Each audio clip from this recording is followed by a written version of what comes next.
Yo, welcome to MST episode 30, and we're getting into week 10 of the NFL. We got Thursday night football to talk about. You already know my Steelers went and took care of business. We got some new Le'Veon Bell news. We had some Dez Bryant news, and then we got more Dez Bryant news to go over. And let's just go ahead and get into it. So first off, you Panther fans, I know you guys always think you have a chance at winning, and it's just natural to believe your team can win, but, and I don't want to talk too much junk, but let's just be honest, man. 52-21, it was really 52-14, and there were some turnovers involved. You guys had 2 turnovers, but that is an excuse. 52 points. 52, and I understand there's some complaints about the calls. Number one, the catch in the end zone that was ruled a catch on the field. Why? Because it looked like a catch. They went to review it, and there's some Panther fans griping about, oh no, he didn't fully have the ball. No, he had the ball. Okay, that's what they inserted into the rule book over the offseason, was to eliminate overthinking a catch, because when you start looking at things in slow motion, you start overthinking that. And when you referee, you don't referee in slow motion. So you shouldn't be able to critique things to the 1,000th of a second. Like that's just overdoing it. And that's not the nature of refereeing. Refereeing is seeing what you see and calling what you see, what happened, what you saw, what happened. And if you saw that play, he caught the pass. He got a knee in and had another step in, and he never lost control of the ball throughout the entire catch. He always had control of the ball, and don't overthink it just because it's in slow motion and you want him to have an incomplete pass, because even if that, you don't count that touchdown, we beat you 48-21. Even if you don't have some turnovers, like we outgained you like 400 yards to 200 yards. It wasn't close. We converted nearly every one of our third downs. We finished the day 8 of 11 from third down, and that includes the last 2 drives that Ben didn't even play the last 2 drives. I don't know if he played the whole fourth quarter, but you guys basically couldn't keep us from converting third downs, which means we're going to keep scoring at will. And yeah, we didn't settle for 1 field goal. So be nitpicky if you want, but you guys, when we bring our A game, when the Steelers bring their A game, nobody can beat the Steelers. And the Panthers, like I said, the Panthers brought their A game, it would have been closer. But when the Panthers come out like that, that's what you get. You get a 42-14 drubbing. 42-21, still a 31-point victory for the Pittsburgh Steelers. So now, while we're on the Steelers, again, now the reports are coming out that Bell's unlikely to show up. I don't know if I went over this much in depth last episode or the one with the Bell episode, but basically I had not a revelation, but I kind of understood a little more of what's going on with the Le'Veon Bell situation. And obviously he's already lost. He's already lost, and at this point he's just further proven that he's not interested in the team. He's interested in himself, and that's it. Because he's already lost the gig, The gig is up. The holdout didn't work. And now you're just going to go ahead and lose an entire year's of salary, resting on the hopes that the Steelers choose not to tag you. Because that's what his whole plan has been from day one. Is I want to make sure the Steelers don't tag me again next year.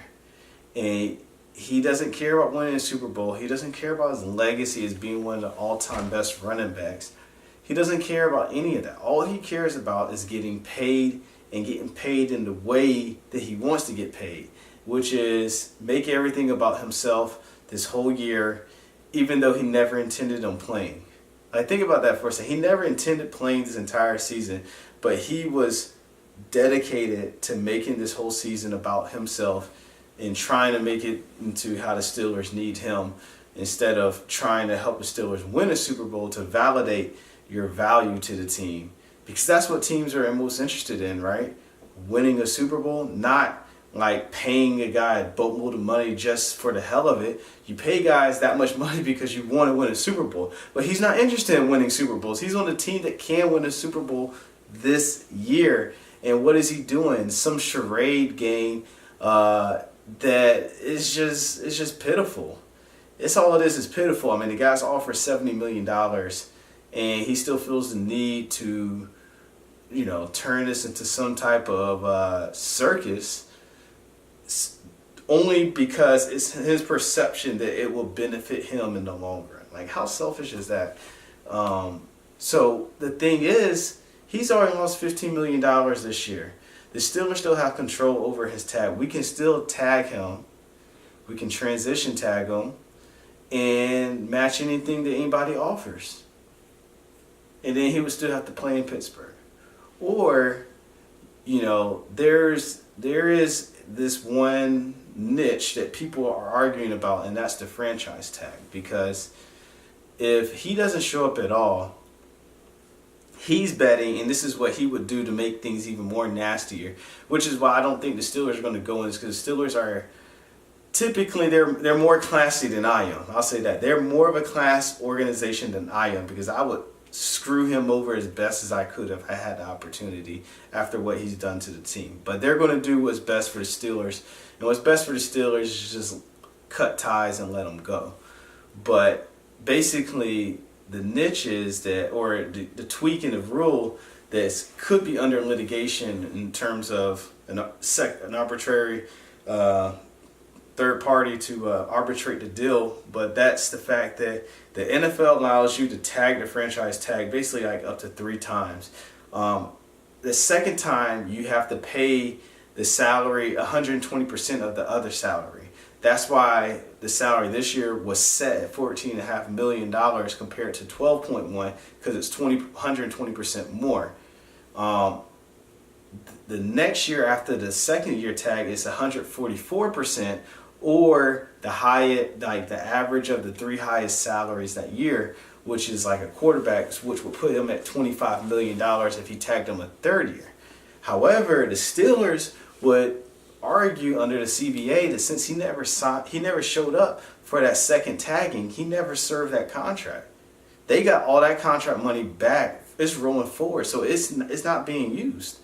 And so really that contract was never activated. It was always void. It was never activated. So you can argue that he's still being tagged for only the second time next year, because he didn't even accrue an NFL season. There's a lot of support behind the Steelers' argument in that.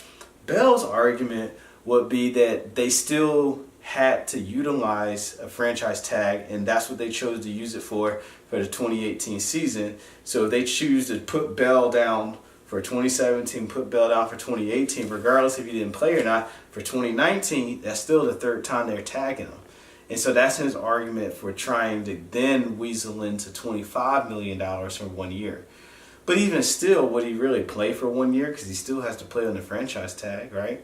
That's the whole argument, was not to have to play on the franchise tag. So if I'm the Steelers, I would consider doing that, because even if you had to pay him $25 million, $14.5 million have already rolled over, okay? That means you're basically paying him an effective salary of $9 million. That's going to count towards your actual current cap for 2019.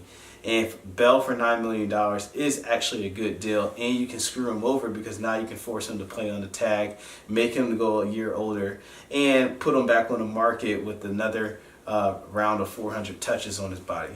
So that's just me being the unclassless person I am.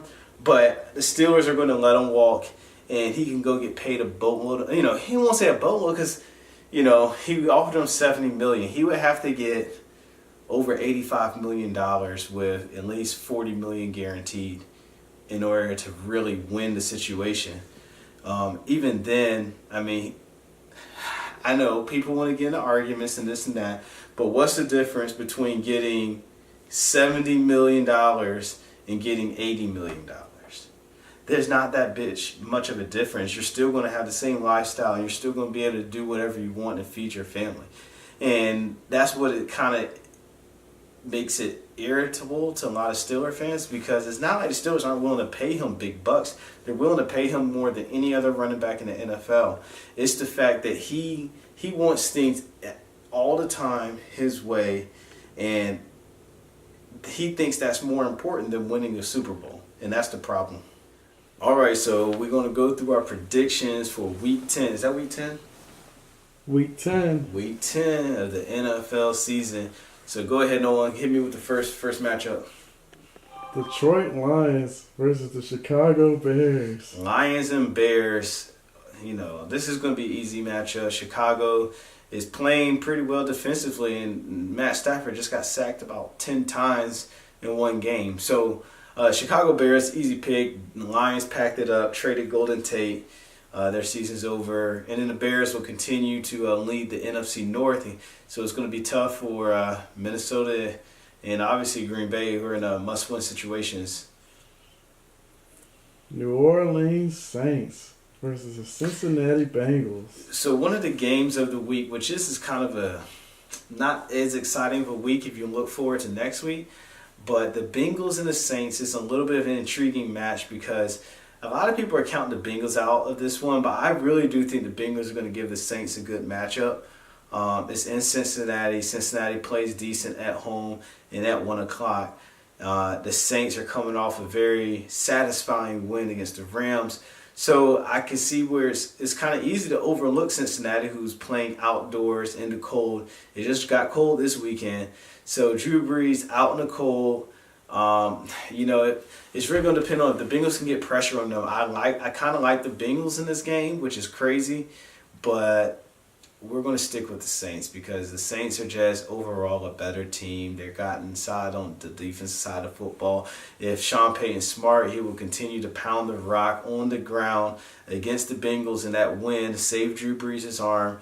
And Kamara and Ingram together, I know the Steelers run all over the Bengals all the time. So the Bengals typically are pretty vulnerable on the ground if you're willing to stick it out. So I'm going with the New Orleans Saints to beat Cincinnati Bengals, though it will be close. I do think Cincinnati can win this game. So by no means is this a lock pick. Atlanta Falcons versus the Cleveland Browns. Falcons and Browns. Falcons. Okay. That's just easy, right? We don't need to waste time on the Browns. New England Patriots versus the Tennessee Titans. Patriots and Titans. This is another game that I think can be sneaky good, but at the same time, it's the Titans. Somebody gave me a statistic that said that the Titans were averaging defensively 17 points per game on their opponents this year. And while that is a very impressive defensive statistic, none of those opponents were the New England Patriots. So they're not going to hold them to 17 at all. And the worry that I have for the Titans is that they're just not going to be able to. You're going to need to score at least 24 points to beat the Patriots. 20. I don't know if there's been a team that has beaten the Patriots by scoring less than 20 or even less than 24. So can the Titans get 24 in the Patriots? And I just don't see them getting more than 17, 21 at best.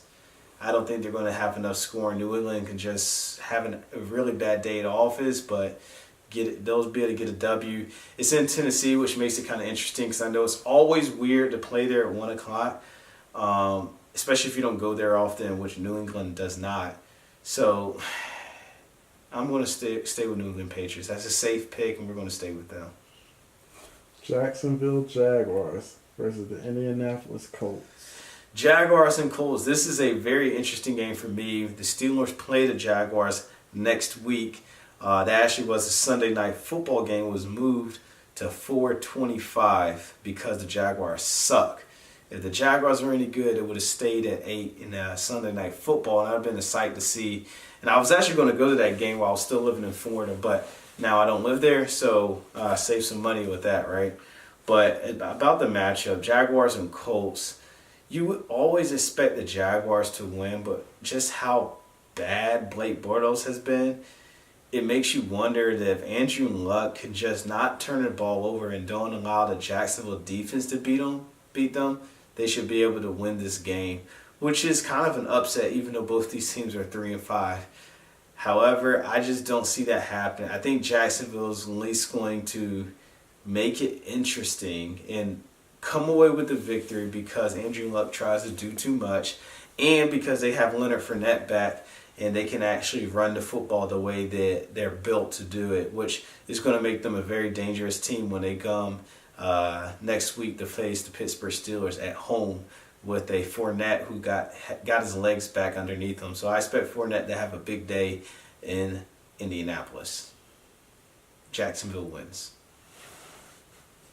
Arizona Cardinals versus the Kansas City Chiefs. Cardinals and Chiefs, this is easy. The Chiefs will demolish them. They'll probably put about 35 at least on the board. Chiefs win. Buffalo Bills versus the New York Jets. The Bills and the Jets. This is an awful matchup. Who wants to watch this? Let's just go with the Jets. It's in New York, right? Well, I guess they both play in New York. It's at Jets, right? It's at the Met. It's at the Met. So I don't see how you can put any faith in those Bills teams they put together the last couple of weeks. Jets. Washington Redskins versus the Tampa Bay Buccaneers. The Redskins and Buccaneers. And this is a game that, I was telling somebody, I didn't get a chance to do my show this week, well, that one particular week, but I was like, I thought the Falcons were going to beat the Redskins. I had a feeling they would, and I was like, yeah, this is low-key a big game because if Washington could have won that game, they could have really taken a huge step to securing the division because now you can look at the Buccaneers as another team that you could beat, and they could have been sitting at, right now they're 5-3. Yeah, right now they're 5-3. They could have been 6-2, and then this win would have made them 7-2 with Philly playing Dallas in what would have been an elimination game. But now Philly and Dallas are playing to keep up, and they're right in the mix. Whoever wins that game is right in the mix of things. And then Washington, I could see them possibly losing to Tampa now as bad as they play. Now they got to go on the road to Tampa. It's going to be not cold, not as cold as what they've been accustomed to. I think Tampa wins this game. Yeah, give me the Buccaneers. Now we take it to California for the Chargers versus the Raiders. Chargers and Raiders, and normally the Chargers struggle with the Raiders, but the Chargers are actually legit this year. They're not. They usually kind of struggle with everybody because that's what mediocre teams do, right? They don't ever make things easy. They make every single win like pulling your teeth out. But the Chargers are actually good this year. They're doing a little bit of that, but they've been able to pull out those victories like we saw at Seattle and against the Titans in London. But the Chargers will demolish the Raiders because the Raiders are just playing for that number one pick. John Gruden, I will say this, he knows what he wants to do. I'm not going to say he knows what he's doing because we don't know. I don't think he's going to get the outcome that he's aiming for, but he knows how he wants to do it. And this is how he wants to do it by getting the worst record in the NFL to get the number one pick. So, easily Chargers. Miami Dolphins versus the Green Bay Packers. This is the game that I said, this is an easy pick. The Packers are going to win this game. And that's why this is kind of a very much high-pressure situation for the Green Bay Packers because you're expected to win this game, and you just went and played the Patriots and the Rams and got 2 losses and put yourself behind a really bad 8-ball. At the point now, you kind of need to win the rest of your games because you win the rest of your games, you're 11-4-1. That's pretty much that's solid for the playoffs. But if you lose one game here on out, 10-5-1, that's tough. I mean, you can get in. 10-6, you would imagine gets in the playoffs, so 10-5-1 would beat that. But you don't want that one game to lose to be the Dolphins. So you have to win this game. And if you lose this game, Mike McCarthy should be fired. But I'm going with the Green Bay Packers because they're not going to lose to the Dolphins in Lambeau Field. Yeah, no. Seattle Seahawks versus the LA Rams. Seahawks and Rams is interesting. I want to go out on a leg and say that Seattle will win this game, but the Rams played Seattle last year in a situation kind of like this. I mean, I think it was later in the year, but we thought the Rams would trip up a little bit. We thought they would kind of struggle with the noise. They're not going to. They're going to destroy the Seahawks and they'll win. Rams win. Dallas Cowboys versus the Philadelphia Eagles. Cowboys and Eagles, Sunday Night Football, This is a make it or break it game for the Cowboys and the Eagles. I mean, I won't say and the Eagles, but it's like you can't stumble too much if you're the Eagles. You're starting to ascend. They got back to 500, 4-4. The Redskins, like I said earlier, could lose and they can go to 5 they would go to 5-4. Eagles win and they can go to 5-4. That's why I got the Eagles winning, and they're going to 5-4. We'll split the NFC East lead with the Washington Redskins. The Eagles win. And the last game is Giants and 49ers. So this game is a pretty total. Like, this is one of the worst matchups you could put on Monday Night Football. And we don't have to watch it because hopefully college football, there'll be something, or college basketball or something, heck, golf. I don't know. Anything else is on TV, you need to watch it because this game is going to be horrific. But Odell Beckham's in it, and because of that, I'm going to go with the Giants. They're going to find a way to win. Barkley, Eli. I mean, 49ers aren't a pushover either, but I'm going to go with the Giants. Giants win. We're going to talk about, really quick, Dez Bryant. This is something that you need to pay attention to if you're Le'Veon Bell. And that's that, look now, Dez Bryant came back, one practice, torn Achilles. Now, he is older than Le'Veon Bell, but it's still, at the end of the day, it's just one of those things where when you're with the team and you're playing football, it's just different than just working out on your own. And yeah, you could get hurt, but that's a risk at any time. And that's another reason why teams are going to be reluctant to pay Bell, because he hasn't played meaningful football. By the time they get to next year, in the best circumstances, it'll be over a year and a half or something like that. So if you're the Steelers, if you're a team, I think they can really screw him over, because think about this. If they franchise tagged him, right? If they franchise tagged him, you think he would sign it? No. He'll probably do the same thing. He'll wait, and he'll wait, and he'll wait. He might retire, who knows? But if he waits to the beginning, like after training camp and after preseason, that's when you take the tag off him. And then you dare somebody to pay a guy $50 million guaranteed, where you didn't even get him in training camp, and he hasn't even had a training camp in like 2.5 years. So, all right, well, that's it then. Hope you guys enjoyed the show. Peace.